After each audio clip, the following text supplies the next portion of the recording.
नमस्कार साथियों, गौरव ज्ञान धारा में आपका स्वागत है।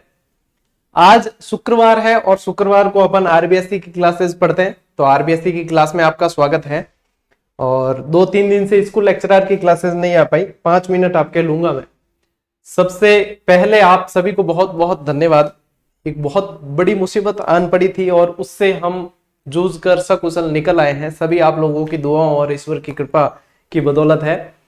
काफी सारी समस्या थी, अब क्या थी, कैसे सॉल्व हुआ, वो सब बातें हैं नहीं कर रहे तो ही ठीक है। बाकी ये है कि अपने एप्लीकेशन के अंदर बहुत बड़ी समस्या हुई थी। एक तरीके से यूं कहा जा सकता है कि भारत पाकिस्तान के द्वंद्व में जो पीओके यानी कश्मीर वाला जो हमारा क्षेत्र था, ये समझ लीजिए कि हाथ से जा चुका था, जिसको बहुत जूझ कर वापस लाया। आप सभी ने सहयोग बना के रखा और आप सभी अच्छे से अब प्रैक्टिस कर पा रहे हैं। ये जो है परिस्थितियां देखो कभी कभी ऐसी हो जाती है, टेक्निकल चीजें हैं, कई सारे इश्यूज होते हैं, लेकिन संघर्ष करेंगे, लड़ेंगे और जीतेंगे। ये चीज जो है आप लोगों का विश्वास भी है हम पे, और आप लोगों के इसी विश्वास के कारण मैं आप लोग सभी का धन्यवाद देना चाहूंगा। एक चीज ध्यान में रखना, मैंने कभी भी पैसों को प्राथमिकता नहीं दी है। मैंने आप सभी के लिए प्रयास करने चाहे हमेशा से, इसीलिए क्लासेस आपको इस तरीके से मिल पा रही है और अभ्यास भी आप इस तरीके से कर पा रहे हैं। बस ये विश्वास जो आपने किया है ना, इसको बना के रखना। चाहे कैसी भी परिस्थितियां आई, चाहे कैसी भी परिस्थितियां हुई, चाहे जो भी होता है, लेकिन हम संघर्ष करेंगे। और मैं जब तक हूं, आप लोगों का विश्वास बना रहना चाहिए कि सर कुछ भी जो है हमारे साथ में हित नहीं होने देंगे। भले हम 50 या 100 रुपये आप लोगों से टेस्ट के लेते हैं, लेकिन जिम्मेदारी हमारी सबसे ज्यादा है। हम सबसे मतलब आप लोगों को जितना आपको नहीं लगा होगा, 2-3 दिन आप अभ्यास नहीं कर पाए, उससे ज्यादा हमें लगता है, मुझे लगता है कि विद्यार्थियों का अभ्यास कहीं ना कहीं प्रभावित हुआ है। लेकिन जैसा है, देखो परिस्थितियां आती है तभी सीखते हैं। तो जो भी है, अब सब कुछ अच्छा है। तो आप सभी का एक बार पुनः धन्यवाद। अब अपन बढ़ते हैं साथियों अपनी क्लास की तरफ। अपनी ये क्लासेस है, चूंकि क्लासेस भी प्रभावित हुई, इस दरमियान मैं 2-3 दिन क्लासेस नहीं दे पाया, तो अब जो है अपन इस क्लास को मतलब रेगुलर रखेंगे। देखो आज की जो क्लास में अपन पढ़ने जा रहे हैं, पिछले काफी दिन से अपने आरबीएससी की क्लासेस पिछले सप्ताह भी नहीं दे पाया था मैं, तो ये नहीं आई थी। इसके 2 पार्ट, यानी कि जो प्रमुख शासक वाला पार्ट है कक्षा 7 की किताब में से, उसके 2 पार्ट में करवा चुका हूं प्रमुख शासक वाले, वो जरूर देख लेना, बहुत इंपॉर्टेंट है। अच्छा, आज की क्लास में आवाज से रिलेटेड कुछ इशू नहीं हो ये भी बता देना। माइक नया है तो हो सकता है आपको कुछ, वैसे ये इससे अच्छी आएगी, और भी पिछले वाले माइक से अच्छी आवाज आएगी। इंप्रूवमेंट किया है तो अच्छी ही आनी चाहिए, लेकिन अच्छी आएगी फिर भी आप बता देना, ठीक है? तो मुझे भी पता चलेगा कि हाँ सही है। आज की इस क्लास में महत्वपूर्ण कुछ शासक और पढ़ने हैं और इसी के साथ ये चैप्टर पूरा हो जाएगा। क्लासेस को रेगुलर लीजिए, आपके प्रश्न एक भी बार जाना नहीं है, ठीक है? क्लासेस लो, अभ्यास करो और पूरी शिद्दत से नियमितता से लगे रहो, बस, ठीक है? चलो भैया क्लास की तरफ बढ़ते हैं अपन, बैक टू ट्रैक वापस आते हैं। आज की क्लास में साथियों अपन पढ़ने जा रहे हैं मिर्जा राजा जय सिंह। अच्छा, मिर्जा राजा जय सिंह पढ़ते हैं ना, तो वैसे तो मिर्जा राजा जय सिंह अपन पढ़ेंगे तो मतलब 2 दिन लग जाए। मिर्जा राजा जय सिंह को ही व्यवस्थित पढ़ने में 2-3 क्लासें लग जाएगी। लेकिन आज की इस क्लास में अपन मिर्जा राजा जय सिंह भी पढ़ेंगे, सवाई जय सिंह भी पढ़ेंगे, राज सिंह भी पढ़ेंगे और जसवंत सिंह भी पढ़ेंगे और राजा सूरजमल जाट भी पढ़ेंगे। कैसे? क्योंकि अपन अकॉर्डिंग टू आरबीएससी चल रहे हैं। आरबीएससी के अंदर जो है शॉर्ट उस हिसाब से दे रखी होती है, तो 7वीं कक्षा के हिसाब से चल रहे हैं। कुछ मैटर एक्स्ट्रा भी बताऊंगा मैं आपको, और आगे की क्लासेस जैसे आती है, जैसे आगे की कक्षाओं में आरबीएससी की जो किताबें चलती है उसमें ज्यादा मैटर वाली भी आएगी।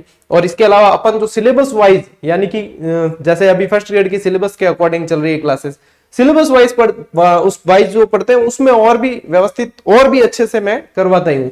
तो सभी क्लासेस की अपनी अपनी अहमियत है। चलिए आते हैं अपन मिर्जा राजा जय सिंह पे। मिर्जा राजा जय, देखो मिर्जा राजा जय सिंह सबसे पहले तो ये ध्यान रखना, ये कहाँ के शासक थे? ये जयपुर के शासक थे, ठीक है? आमेर जयपुर वाला क्षेत्र, आमेर, दौसा, जयपुर, जम्वा, रामगढ़, ये वाला जो क्षेत्र है यहाँ के शासक थे। दूसरी चीज ध्यान में रखनी है कि इन शासकों को कछवा शासक कहा जाता था, ठीक है? ये राजा कुश के वंशज माने जाते थे, जो राजा राम थे उनके पुत्र कुश के वंशज माने जाते थे, तो ये कछवा शासक कहलाते हैं। अच्छा, कछवा शासक के अंदर ही आपको फिर और भी ध्यान में रखने होते हैं, जिसमें एक मुख्य रूप से आता है मान सिंह, ठीक है? बारमल आते हैं, भगवान दास आते हैं, फिर आपके मिर्जा राजा जय सिंह, सवाई जय सिंह, इनमें से प्रश्न बड़े बनते हैं। तो मिर्जा राजा जय सिंह पे अपन आने से पहले थोड़ा सा ये समझे कि मुगलों के समय में देखो मान सिंह थे, राजा मान सिंह, ठीक है। इनसे पहले भगवान दास थे, फिर इनसे पहले भारमल थे, तो भारमल, भगवान दास, फिर मान सिंह तक आ गए। मान लीजिए मान सिंह अपन ने वैसे पढ़ा है कई बार, जो हल्दीघाटी के युद्ध में महाराणा प्रताप से लड़े थे वो मान सिंह। मान सिंह के एक पुत्र थे जगत सिंह, जिनकी असमय ही मृत्यु हो गई थी, ठीक है। इनके पुत्र का नाम था जगत सिंह, जिनकी याद में जगत शिरोमणि मंदिर भी बना हुआ है, ठीक है। ये जगत सिंह थे जिनकी असमय मृत्यु हो गई थी, और इन जगत सिंह के एक पुत्र थे जिनका नाम था महासिंह, ठीक है। क्या नाम था? महासिंह, जो आपको यहां पे लिखा दिख रहा है। मैं आपको यहां पे इस ट्रैक तक ला रहा हूं, ठीक है। बढ़िया चीजें देखो, आराम से अच्छे से याद होगी और अच्छे तरीके से आप पढ़ोगे, और आरबीएससी की झंझट छोड़ो। आप लोगों को ये तक कह दूं मैं कि आप लोगों की जिसके पास में आरबीएससी की पुस्तकें नहीं है 6 से 10 की, उनको उठाने की जरूरत तक नहीं है। ये क्लासेस आप लगा लीजिए और टेस्ट पे अभ्यास कर लीजिए। प्रश्न बार उसमें से एक भी नहीं जाना है, एक क्या आधा भी नहीं जाना है, आधा क्या पाव भी नहीं जाना है, ठीक है। कहीं प्रश्न बार जाने की संभावना रहेगी नहीं, बल्कि एक्स्ट्रा ही दूंगा मैं, ठीक है। यहां पे आगे अपन महासिंह तक, ठीक है। ये महासिंह, अब ये महासिंह सीधे शासक नहीं बने हैं।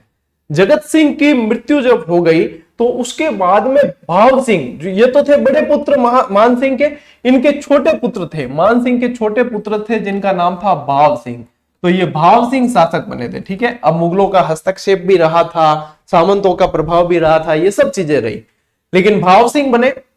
इनकी जो माता थी मिर्जा जयसिंह की दमयंती बाई, उनको लगा कि ये भाव सिंह जो है इनको मार देंगे, तो ये महासिंह को पहले दक्षिण में भेज दिया था, ठीक है। दक्षिण में बुरहानपुर और ये सब जो क्षेत्र थे यहाँ, तो ये वहीं पे इनको रखे रहती है। फिर बाद में दौसा लाती है, दौसा से फिर आमेर लाती है, इस तरीके से ये आते हैं।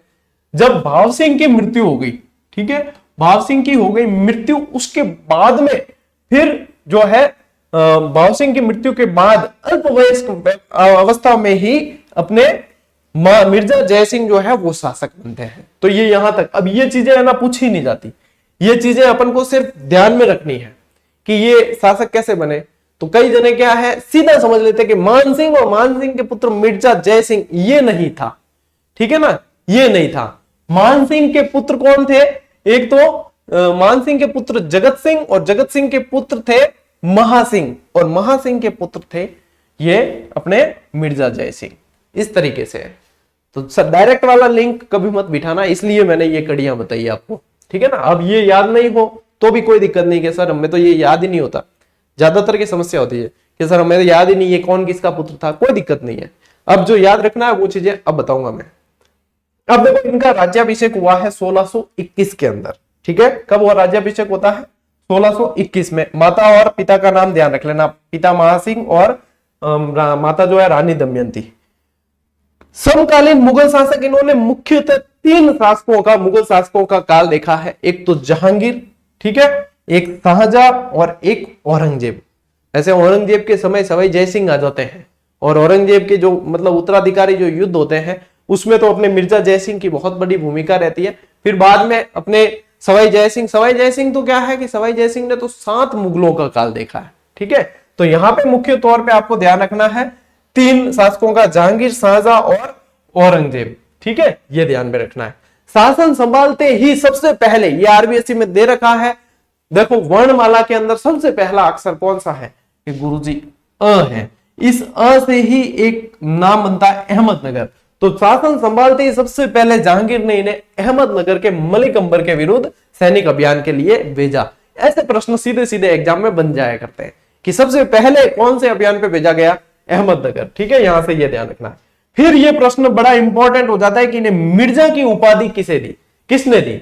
तो मिर्जा की उपाधि इन्हें देता है शाहजहां 1639 के अंदर। जहांगीर ने नहीं दी है, ठीक है। मिर्जा की उपाधि, जहांगीर खुद विद्वान शराबी कहलाता था जिसने न्याय की जंजीर लगवाई थी, लेकिन इसने उपाधि नहीं दी है। उपाधि दी है शाहजहां, यानी कि शाहजहां ने। अब शाहजहां खुद ही नाम ऐसा लगता है, शाहजहां खुद भी उसकी उपाधि ही थी।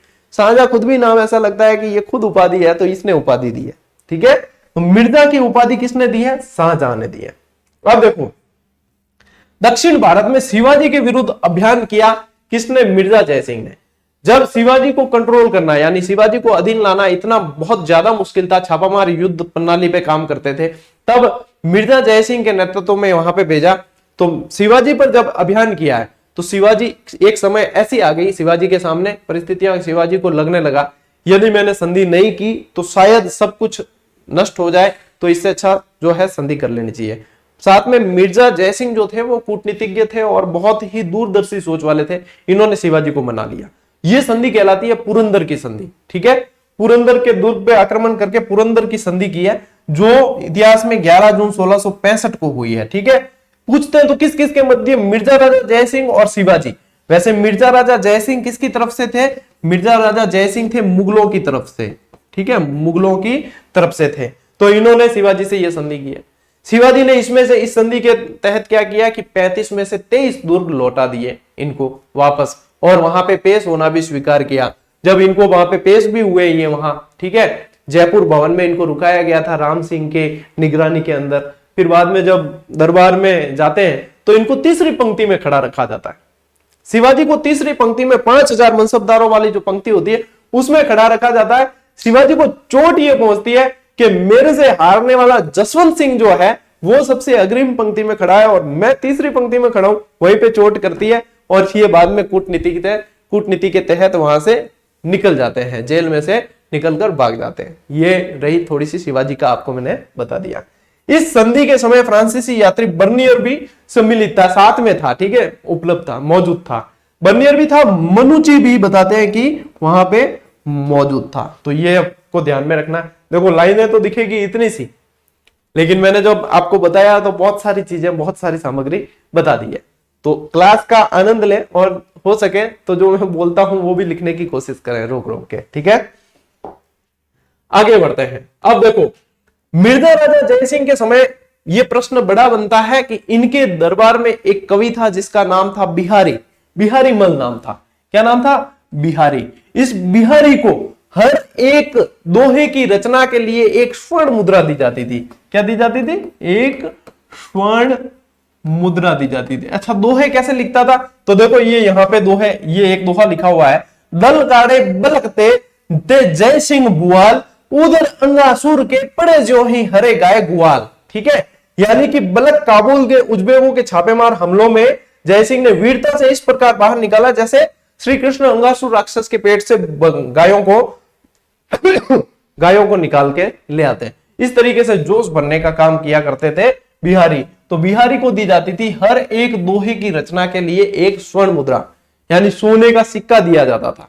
ठीक है, बिहारी की पौवारे 25 थी। एक दोहा लिखो बढ़िया सा और एक सोने का सिक्का। मान लो आपके लिए ये घोषणा कर दी हो तो आप दोहे लिखने से ऊंचे ही नहीं आओ, फिर आप एक नहीं, आप दिन के 100 लिख दोगे। अपने में क्या है, लालच ज्यादा होता है। बिहारी तो बेचारा एक ही लिखता था दिन का। ठीक है, अपने में क्या लालच ज्यादा, अपने कंट्रोल नहीं होता। अपने सोने की मुर्गी वाली वो कहानी सुनिए ना, सोने का अंडा देने वाली, तो अपने तो चीरने में विश्वास करें, एक नहीं मैं तो एक साथ 1000 लिखूं है, बाद में मिले ही कौन एक भी। बिहारी ने 1662 में बिहारी सत्सई की रचना की थी। ठीक है, और इसी बिहारी को मिर्जा जयसिंह ने एक काली पहाड़ी नामक जागीर भी दी थी, जागीर भी दे रखी थी। मतलब राजा महाराजा उस समय बड़े दानवीर हुआ करते थे। दरबारी कवि इनका एक राम कवि भी था। किसका? मिर्जा जयसिंह का, जिसने जयसिंह चरित्र की रचना की थी। इस बिहारी का एक भांजा भी था जिसका नाम था कुलपति मिश्र। ठीक है, ये ध्यान रखना, बिहारी का भांजा था जिसका नाम था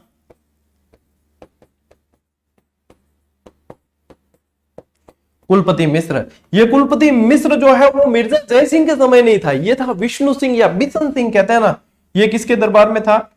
विष्णु सिंह। इसी को बिशन सिंह के नाम से भी जानते हैं और इसके पुत्र बिशन सिंह या विष्णु सिंह के पुत्र थे सवाई जय सिंह, इसके दरबार में। कौन? कुलपति मिश्र। ये सारे जो है आपके लेखक ये पूछे जाते हैं एग्जाम के अंदर कि कौन किसके दरबार में था, तो ये आपको ध्यान में रखना है। चलिए आगे बढ़ते हैं। मिर्जा जयसिंह के बारे में जितनी जानकारी आरबीसी में दे रखी थी उससे ज्यादा मैंने आपको दे दी है। अब आते हैं अपन जसवंत सिंह, महाराजा जसवंत सिंह।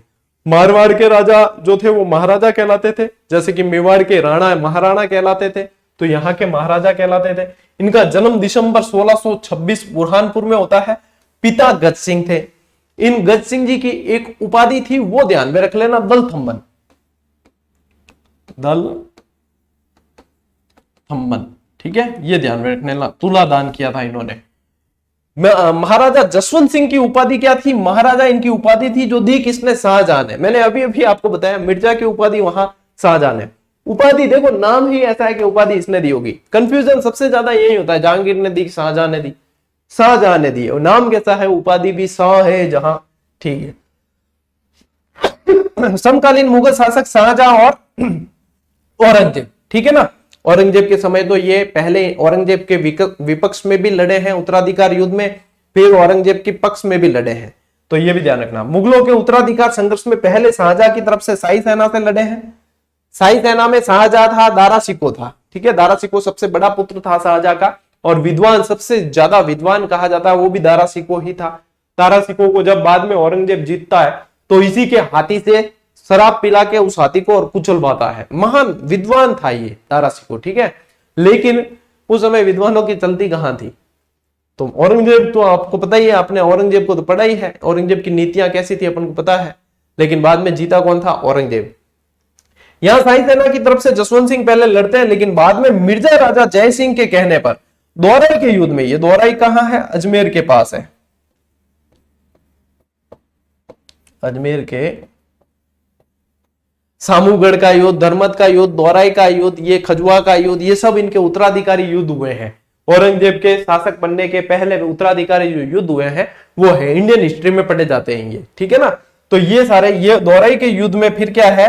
जसवंत सिंह औरंगजेब की तरफ से लड़ते हैं। अब औरंगजेब की तरफ से लड़े नहीं थे वैसे, लेकिन शाही सेना की तरफ से भी लड़े नहीं थे। दारा सिंह को भरोसे रह गया कि ये तो हमारी साइड है, लेकिन एन समय पे इन्होंने मना कर दिया था, ये लड़े नहीं थे। दारा सिंह को ये कहते भी हैं, संदेश भी भिजवाते हैं कि गनीमत मानिए, मैं आपके विपक्ष में नहीं लड़ रहा हूं, मैं आपकी तरफ से नहीं लड़ रहा हूं, लेकिन आपके विपक्ष में भी नहीं लड़ रहा हूं। ये आपके आपस में भाइयों का मामला है, आप भाई लोग ही आपस में सुलटारा कर दें। तो यान कह दियो कौन?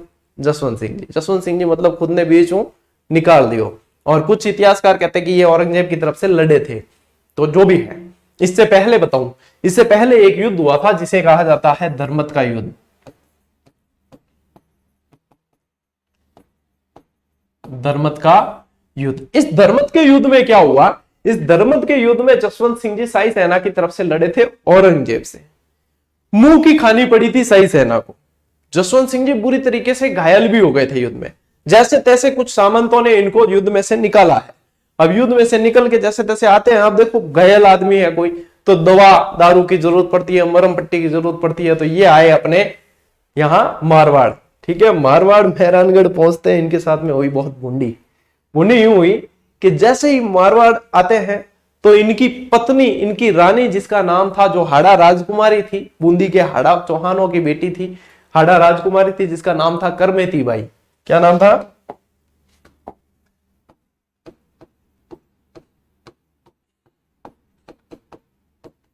करमेती बाई। कुछ पुस्तकों में महामाया भी नाम मिलता है करमेती बाई। इन्होंने मना कर दिया कि मैं तो दरवाजे खोलो ही नहीं, हम कोई घरों धनी घरे आयो है और मैं मना कर दे कि और कौन आदमी है, मैं तो आडा ही नहीं खोलूं। अब वो आदमी करे कि मतलब जसवंत सिंह जी आए हैं युद्ध से और इन्होंने मना कर दिया। मना करने का कारण क्या बताती है ये छत्राणी? ये कहती है कि राजपूतों का कार्य या तो युद्ध को जीत कर आना होता है या फिर युद्ध भूमि में ही मरखप जाना होता है। आप पीठ दिखाकर आए हो, आप क्षत्रिय या तो नहीं हो या फिर आप जो है आप यहां पे इस तरीके से नहीं आ सकते, आपके लिए दूर के दरवाजे नहीं खोले जाएंगे। और ये कहकर और ये भी कहती है कि ये शायद कोई और व्यक्ति है। इस इतना कहकर जो है जौहर की मतलब सती होने की तैयारी कर देती है। जौहर तो नहीं, सती होने की तैयारी अंदर शुरू कर देती है करमेती बाई। देखो छत्राणियां भी अलग अलग ही हुई है, ठीक है। अब सती होने की तैयारी कर देती है। अब यहाँ पे पीछे जो है जसवंत सिंह जी की हालत खराब। जसवंत सिंह जी कह गए यार बूंदी हुई यार, बट भी युद्ध में भी हालत खराब हुई और गृह युद्ध और चालू हो, हम करा की। तो फिर बाद में इनकी जो है जसवंत सिंह जी की माता, वो इनको समझाती है कि बेटा ऐसी परिस्थितियां हो जाती है कई बार, और ये वचन देंगे कि वापस जो है जीत कर ही आएंगे, बदला लेंगे इस चीज को, कहते बहुत मुश्किल से मनाते हैं, उसके बाद में दूर के दरवाजे खोल के इनको अंदर लाते हैं। लेकिन अंदर लाने के बाद भी इनको खाना जो है चांदी के बर्तनों में खाते थे पहले। चांदी के बर्तनों में खाना नहीं दिया जाता है, लकड़ी के बर्तनों में खाना दिया जाता है। तो ये चीज जो है ये भी इसमें आपको ध्यान रखनी है जसवंत सिंह जी के साथ में।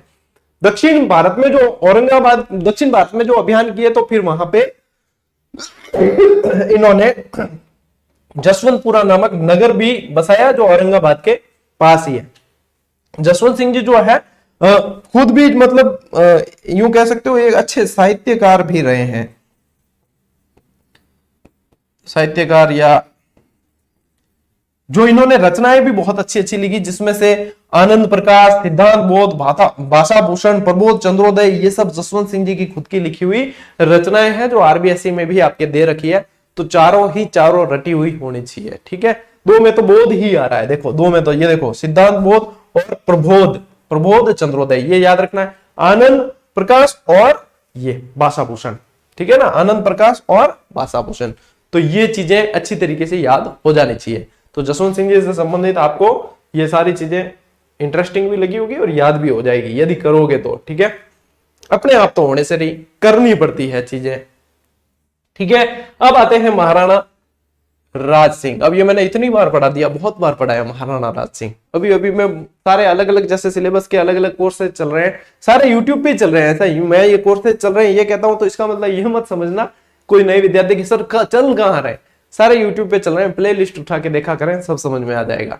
2-4 क्लासेस रेगुलर देख लोगे तो भी समझ में आ जाएगा कि हाँ इन सर की क्या थ्योरी रहती है, ये किस बेसिस पे काम करते हैं। तो वो चिंता की बातें नहीं है। महाराणा राज सिंह, ठीक है। महाराणा राज सिंह ने देखो अभी आज की इस क्लास में जितने अपन ने पढ़े कहीं ना कहीं औरंगजेब से पंगे लेने वाले शासक है सारे। महाराणा राज सिंह भी औरंगजेब के एंटी थे।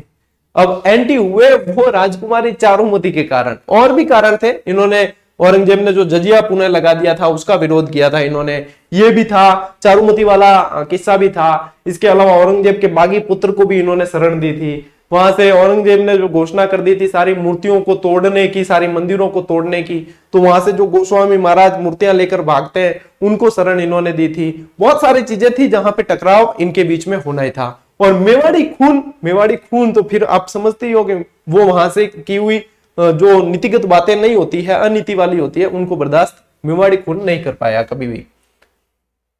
जन्म सितंबर 1629, पिता महाराणा जगत सिंह, राज्याभिषेक 1652। इन्होंने टीका दौड़ का आयोजन भी करवाया था, ये भी ध्यान रखना, ठीक है।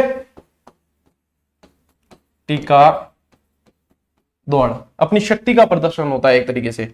विजय काटकातु की उपाधि बहुत ही इंपॉर्टेंट प्रश्न है, मोस्ट इंपॉर्टेंट कोई यदि आप लोगों का सिंबल है तो वो लगा देना।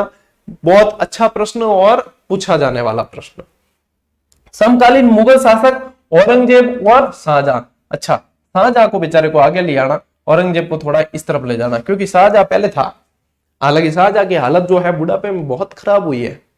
मैं अभी आगरा का किला देखकर आया हूं, मथुरा गया था तब, तो आगरा के किले में मैंने शाह बुर्ज देखा, जो मुसम्मन बुर्ज। मैं जल्दी एक व्लॉग वीडियो आप लोगों को उसका बना के दे दूंगा। मैंने सारी चीजें, सारे फैक्ट और सारे शिलालेख अभिलेख जितने भी लिखे हुए थे सबके कैप्चर करके लेके आया हूं और वीडियो बना के लेके आया हूं आप लोगों के लिए भी। मुसम्मन बुर्ज से ये लास्ट में अंतिम समय में सिर्फ ताजमहल को निहारा करता था, और ये निहारता होता वो ताजमहल कैसा दिखता होगा वो मैं देख के आया हूं। क्यों, मुसम्मन बुर्ज में खड़े होकर मैंने भी देखा है वो ताजमहल दिख रहा है सामने। बस इसके वहां ताजमहल में मुसम्मन बुर्ज के अंदर इसे कैद कर दिया था। बाद में जो है ना, जब इसकी आंखें कमजोर हो गई शाहजहां की, तो इसको ताजमहल धुंधला दिखता था अंतिम समय में।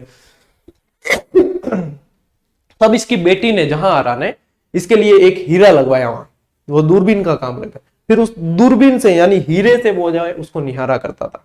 अंत में जो है इसके साथ में बहुत बुरा हुआ है, उत्तराधिकारी संघर्ष चले और इसको औरंगजेब ने कैद करके रखा हुआ था आगरा के किले के अंदर ही। इन्होंने मुगल उत्तराधिकारी युद्ध में औरंगजेब का साथ दिया था, ठीक है। पहले औरंगजेब का साथ दिया, लेकिन औरंगजेब की नीतियों के कारण ये बाद में विरोधी भी हो गए थे, ठीक है। ये चीज यहां पे लिखी है, ध्यान रख लेना। अब ये जो है ना, औरंगजेब ने क्या कहते हैं, राज सिंह जी का पैनोरमा बना हुआ है राजसमंद के अंदर। देखो, महाराणा राज सिंह, ये पर्यटकों को आकर्षित करता राज सिंह पैनोरमा राजसमंद झील के पास में बना हुआ है। अब गोस्वामी भक्तों, जिसमें से गोसाई दामोदर और गोपीनाथ, ये आरबीएससी में नहीं दे रखे आपके, लेकिन मैंने आप लोगों को दिए नाम ताकि आप लोगों के लिए इंपॉर्टेंट है तो याद हो जाए, ठीक है ना। इनके द्वारा लाई गई श्रीनाथ जी की मूर्ति, जो सिंहाड़, जो वर्तमान में नाथद्वारा के नाम से जाना जाता है, पहले सिंहाड़ कहते थे। श्रीनाथ जी की मूर्ति नाथद्वारा में और द्वारकाधीश जी की कांकरोली के अंदर स्थापित करवाई। घोषणा ये इलाहाबाद घोषणा कहलाती है औरंगजेब की। घोषणा ये की थी कि जितने भी मंदिर जितने भी दिखते हैं सब तोड़ दिए जाए, और तोड़े भी हैं, ठीक है। तो वहां से ये बेचारे मूर्तियां लेकर भागते हैं श्रीनाथ जी के, और फिर बाद में यहाँ पे स्थापित ये करवाई जाती है। ये करवाई किसने? महाराणा राज सिंह जी ने। अच्छा, यहाँ पे ये देखो चारुमती से विवाह वाला भी चित्र यहाँ पे दे रखा है, इनके राज्याभिषेक का भी दे रखा है, ये चीजें हैं, ठीक है ना। ये सहल कंवर है, हाडी रानी सहल कंवर, जो सलूमर के अपने कौन थे? रतन सिंह, इनके राज सिंह जी के ही सामंत थे, जिनको औरंगजेब से संघर्ष के समय लड़ने जाना था। नई नई शादी हुई थी तो निशानी मांगी थी, तो शतरानी देखो कितनी मतलब अंदर भावना ऐसी होती है, इन्होंने अपनी शीश ही काट कर दे दिया, और ये हाडी रानी कहलाती है। क्या है? हाडी रानी सहल कंवर, ठीक है। ये नाम पूछा जाता है कई बार, तो ध्यान रखना। ये राजसमंद झील है, जो राजसमंद के एकमात्र ऐसा जिला है जो झील के नाम से जाना जाता है। राजसमंद झील का निर्माण राज सिंह जी ने ही करवाया था, ठीक है, तो ये भी ध्यान रखेंगे। उदयपुर में अम्बा माता मंदिर का निर्माण भी करवाया किसने? राज सिंह जी ने। राजसमंद झील का निर्माण करवाया है, और इसी झील के किनारे विश्व की सबसे बड़ी राज प्रशस्ति खुदी हुई है, जो 25 काली पट्टिकाओं पर उत्कीर्ण है। रणछोड़ भट्ट ने उत्कीर्ण करवाई थी, और कहा जाता है कि विश्व की सबसे बड़ी उत्कीर्ण क्या है? प्रशस्ति है। और इसी झील के किनारे घेवर माता का भी मंदिर है, जिन्हें कुंवारी सती के नाम से जाना जाता है। इसके किनारे ही घेवर माता।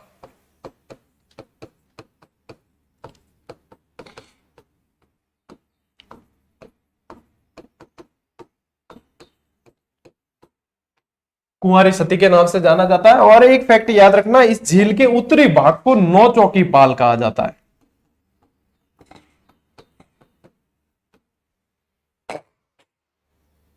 नहीं दिख रहा होगा, है ना, पेन सही यूज नहीं किया मैंने।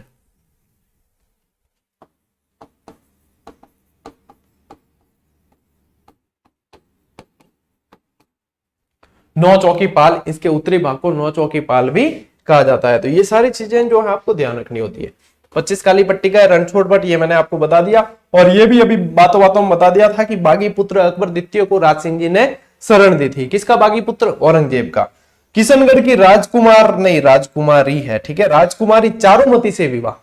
अब चारुमती से विवाह वही है, चारुमती ने एक लेटर लिख कर भेजा कि एक हंसिनी को बगुले के साथ रहना पड़ेगा। ऐसे बुरे दिन आ गए क्या हमारे मारवाड़ी में? क्या टाइम फोरी आ गई के? तो फिर बाद में राज सिंह जी ने इनका अपहरण किया और इनसे विवाह किया, और औरंगजेब इनसे विवाह करना चाहता था चारुमती से। तो यही जो है यहाँ पे संघर्ष शुरू होने की शुरुआत हो गई। तो ये थे राज सिंह जी के बारे में जानकारी। सवाई जय सिंह, जन्म 1688, पिता विष्णु सिंह, जिन्हें बिशन सिंह भी कह सकते हो आप, बिशन सिंह भी लिखा मिलता है, ठीक है। राज्याभिषेक 1699, उपाधि सवाई की दी है, और ये औरंगजेब ने दी है। अब औरंगजेब ने सवाई की उपाधि कैसे दी कि जब ये इनको छोटे थे, तभी 10 साल के थे लगभग उम्र, तब वहां पे बुलाया गया था राज दरबार में। तो इन्होंने, औरंगजेब ने क्या किया, इनके दोनों हाथ पकड़ लिए। दोनों हाथ पकड़े, बोलने में बड़े चाप्टर थे, वाक पटु जिसे बोला जाता है, और तपाक तपाक तपाक तपाक उत्तर देने लगे। अब जैसे ही उत्तर देने लगे, औरंगजेब क्या कि भैया वो बालक जो है वास्तव में वो तो मतलब अजीब ही है, ये तो यार सवाई है एक तरीके से, क्योंकि मिर्जा जय सिंह से ये परिचित थे, तो ये तो मिर्जा जय सिंह से भी मतलब बहुत गजब ही है ये, तो इसको सवाई की उपाधि दे दी। और सवाई जय सिंह के बाद में सभी शासकों ने सवाई की उपाधि लगाई है। पहले इनका नाम विजय सिंह था, तो इनके छोटे भाई का नाम जय सिंह था, फिर इनका नाम बदल के इनका नाम तो कर दिया सवाई जय सिंह, और उसका नाम कर दिया छोटे भाई का विजय सिंह, ठीक है। मुगलों के लिए जय सिंह ने कई अभियान किए, लेकिन सवाई जय सिंह को इसके अलावा विद्वानों के आश्रयदाता, नक्षत्र और गणित के ज्ञाता, स्थापत्य कला प्रेमी के रूप में जाना जाता है। जयपुर को बसाकर, जयपुर को राजधानी बनाना कछवाओं की, वो भी इनका कार्य है। ठीक है, तो ये भी ध्यान रखना। सवाई जयसिंह ने आमेर के स्थान पर जयपुर को राजधानी बनाई और जयपुर को बसाया, यानी जयपुर का जो नक्शा बनाया है वो बंगाली एक विद्याधर भट्टाचार्य,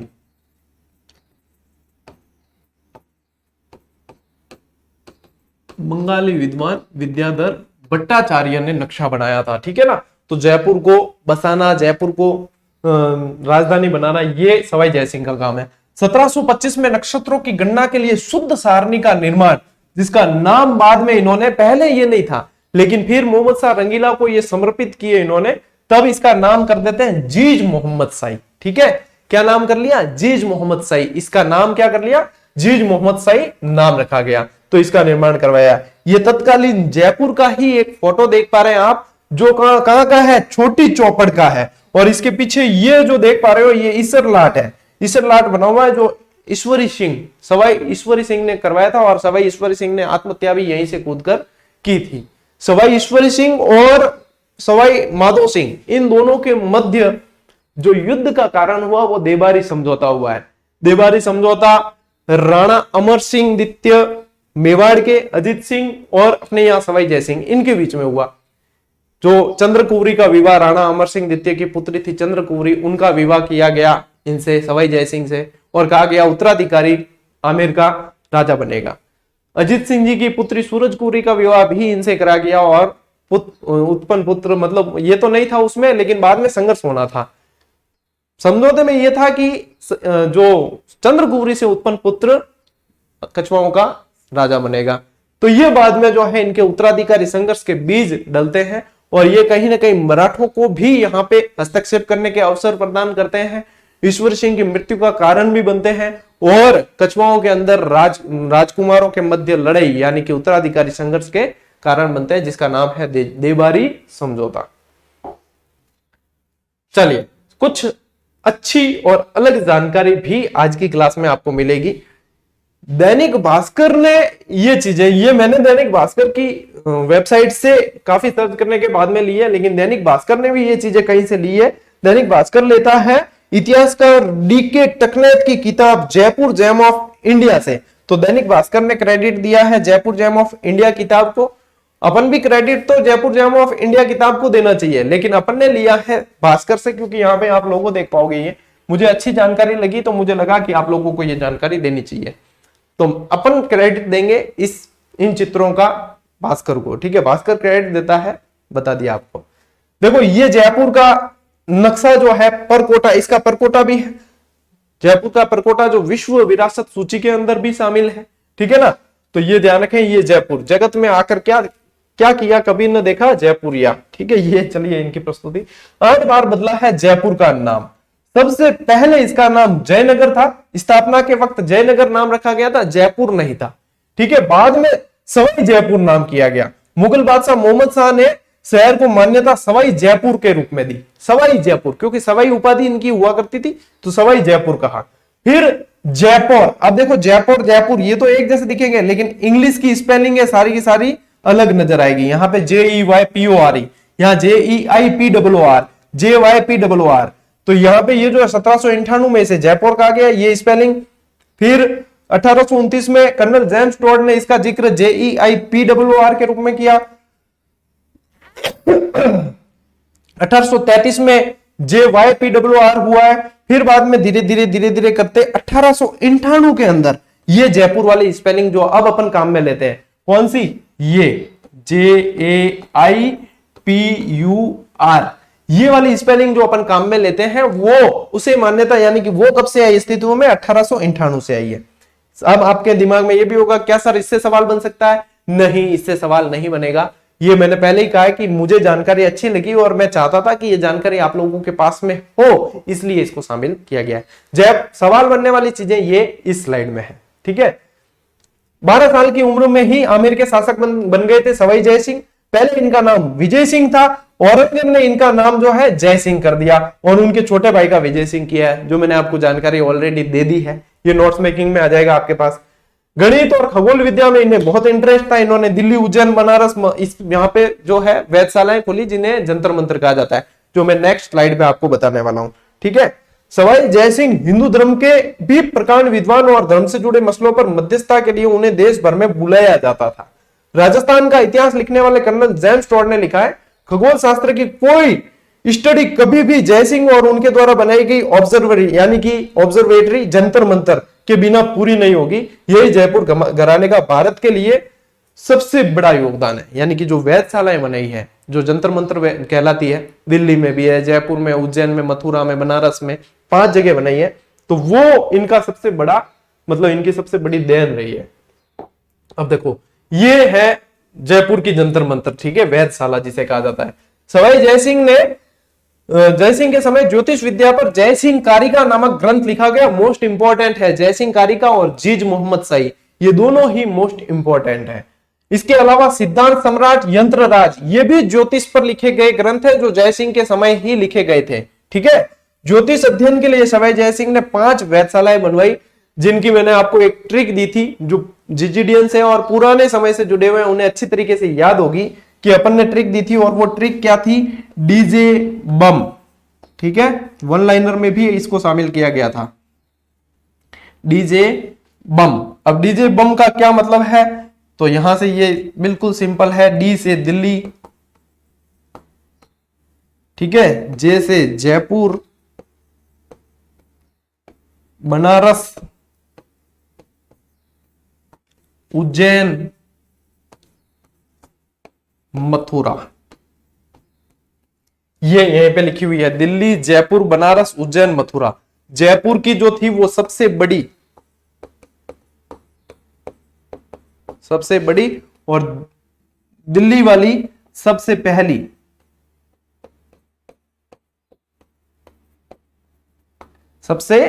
दिल्ली वाली और जयपुर वाली सबसे बड़ी वेधशाला थी, जिन्हें जंतर मंतर के नाम से जाना गया। अब ये सारे जो है यंत्र थे, अंदर गणनाओं के यंत्र थे, सम्राट यंत्र, सम्राट घड़ी वगैरह, छोटा लघु सम्राट यंत्र, वृहद सम्राट यंत्र, ध्रुव यंत्र, दर्शन पट्टिका वगैरह वगैरह, बहुत सारे, ठीक है, खूब सारे, जो सभी जगह गणनाओं के लिए लगाए गए थे। तो ये आप सभी को ध्यान में रखने हैं।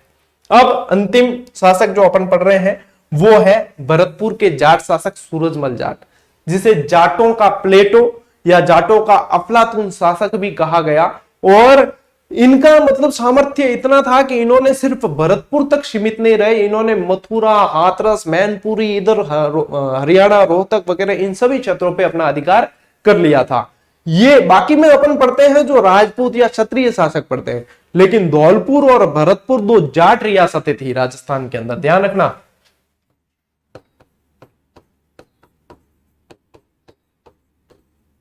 कौन सी थी?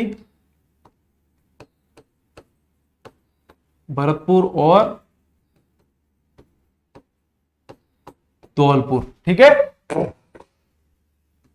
पिता सूरजमल जाट के कौन थे? बदन सिंह, ठीक है। डीग के जल महल जो है बदन सिंह ने भी कुछ बनवाए हैं और अधिकांश सूरजमल जाट ने बनवाए हैं डीग के जल महल। भरतपुर के जाट शासक थे। सूरजमल ने अपनी सूझबूझ से भरतपुर राज्य का विस्तार जो है गाजियाबाद, रोहतक, झज्जर, आगरा, धौलपुर, मैनपुरी, हाथरस, बनारस, फर्रुखनगर आदि तक कर दिया था। ये नक्शा जो है आमतौर पर आपको किताबों में देखने को नहीं मिलता है, बहुत सर्च करने के बाद में मैंने ये चीज शामिल की है। तो ये देखो भरतपुर तो है कहां? भरतपुर तो ये है, ये कुम्हेर और ये सब भरतपुर वाला क्षेत्र। अब ये जो है यहाँ पे, यहाँ देख पाओगे हाथरस है, ठीक है, ये अलीगढ़ हो गया, ये पूरा जो है ये भरतपुर का उस समय का सूरजमल जाट के समय शासित प्रदेश था, जो सूरजमल जाट के अधीन था। यानी कि यहाँ पे ये रोहतक, हरियाणा, मेरठ वगैरह ये यहाँ वाला क्षेत्र आ गया, ठीक है, ये मैनपुरी वाला क्षेत्र ये यूपी का ये आ गया। इधर आप देखोगे आगरा, धौलपुर वाला ये क्षेत्र आ गया, ठीक है, इधर मेवात, अलवर वाला ये क्षेत्र आ गया। इतने बड़े क्षेत्र पर अधिकार कर लिया था अपनी कुशलता के कारण सूरजमल जाट ने। अपने आप को स्वतंत्र शासक के रूप में स्थापित करके अपने जो है साम्राज्य को बहुत बढ़ाया था इन्होंने। पानीपत के तीसरे युद्ध के बाद मराठों को अपने यहां शरण देने का काम भी किया था किसने? सूरजमल जाट ने। यह सबसे इंपॉर्टेंट प्रश्न है कि इनके दरबार में कविवर सूदन और अखेराम गर्ग जैसे विद्वान रहते थे। इन विद्वानों को आश्रय दिया क्योंकि अपना क्या है ध्यान, हमेशा ध्यान रखना, अपना ध्यान जो रहता है वो मेवाड़, मारवाड़ और आमेर वाले शासकों पर रहता है। फिर ज्यादा जाता है तो बीकानेर, जैसलमेर वाले शासकों पर चला जाता है। अपन करौली, भरतपुर, धौलपुर वाले शासकों पर ध्यान कम देते हैं। इसलिए ये जब पूछे जाते हैं कि कविवर सूदन और अखेराम गर्ग, और ये जब ऐसे प्रश्न आते हैं और उसमें हमें ऑप्शन में सूरजमल जाट मिल भी जाता है, लेकिन हम उस तरफ ध्यान नहीं देते हैं। हम दिमाग लगाते हैं सवाई जयसिंह होगा या मिर्जा जयसिंह होगा। ये 80% बच्चों के साथ होता है। जो 15 से 20% बच्चे जो सही से ध्यान देते हैं उनके लिए अच्छा सवाल है। और अब से ये जो क्लास देख रहे हैं उन सभी के ये सही होगा, क्योंकि मैंने इतनी सारी भागवत इस पे बोल दी है। ठीक है, तो सूदन, कविवर सूदन और अखेराम गर्ग, ये दोनों सूरजमल जाट के दरबार में दरबारी कवि थे। ठीक है ना, ये ध्यान रखना। ठीक है, चलिए इसी के साथ में आज की क्लास आरबीएससी की वैसे बड़ी हुई है। ठीक है, कितनी हो गई? हाँ, 40 मिनट तो अभी हो ही गए हैं, तो बड़ी हुई है। पीडीएफ आपको टेलीग्राम पे दी जाएगी, और जैसी अभी अपने साथ में समस्या आई थी वैसी भगवान करे कभी और समस्या न आए।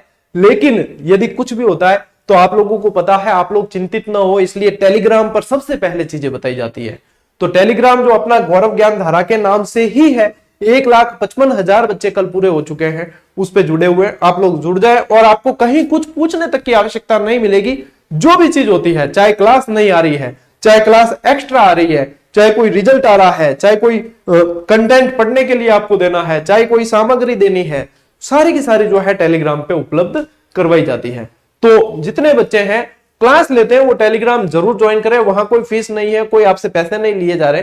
जैसे आप व्हाट्सएप चलाते हो वैसे ही टेलीग्राम चलाना है आपको। सिर्फ ज्वाइन करके ग्रुप को म्यूट कर दीजिए। आपको जब जानकारी वहां पे देखनी है तब देखनी है। ठीक है, तो टेलीग्राम जरूर ज्वाइन करें ताकि आप लोगों को किसी भी तरह की असुविधा का सामना नहीं करना पड़े। ठीक है, बाकी अभ्यास जिनको करना है वो जीजीडी ऐप से कर सकते हैं। अपन मिलते हैं साथियों अगले क्लास में, अगले वीडियो के अंदर। तब तक के लिए राम राम, जय हिंद।